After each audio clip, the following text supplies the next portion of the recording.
गरीब औरत जो वैज्ञानिक बन गई। एक बार की बात है, एक गरीब औरत थी जिसका नाम आयशा था। वह एक छोटे से गांव में अपने माता पिता और छोटे भाई बहन के साथ रहती थी।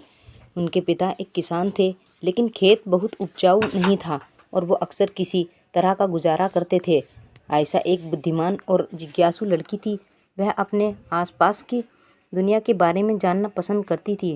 वह एक वैज्ञानिक बनने का सपना देखती थी, लेकिन वह जानती थी कि अपने परिवार की वित्तीय स्थिति के कारण उसे अपना लक्ष्य हासिल करना मुश्किल होगा।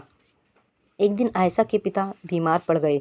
वह काम करने में असमर्थ थे और परिवार की आय और भी कम हो गई। आयशा को अपने परिवार की मदद करने के लिए स्कूल छोड़ना पड़ा। आयशा ने अपने परिवार का समर्थन करने के लिए कड़ी मेहनत की। उसके घर की सफाई और खेतों में काम करने जैसे अजीब अजीब काम किए। उसके स्थानीय बाजार में सब्जियां बेचना भी शुरू किया। अपनी व्यस्त दिनचर्या के बावजूद आयशा ने वैज्ञानिक बनने के अपने सपने को नहीं छोड़ा। वह रात तक पढ़ाई करती थी और स्थानीय पुस्तकालय में किताबें उधार लेती थी। उसके घर पर भी अपने स्वयं के प्रयोग करना शुरू कर दिया। कई सालों की कड़ी मेहनत और दृढ़ संकल्प के बाद आयशा ने आखिरकार अपने सपने को हासिल कर लिया। वह विश्वविद्यालय में दाखिला लिया और वैज्ञानिक बन गई।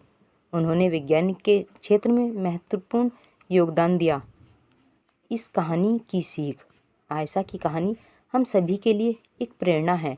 ये दिखाता है कि अगर हम अपने दिमाग में रखते हैं और अपने सपने को कभी नहीं छोड़ते हैं तो कुछ भी संभव है। यह भी दिखाता है कि हमारे जुनून का पालन करना महत्वपूर्ण है, भले ही यह मुश्किल हो। आपको ये कहानी कैसी लगी हमें कमेंट कर ज़रूर बताएं। Thanks for watching.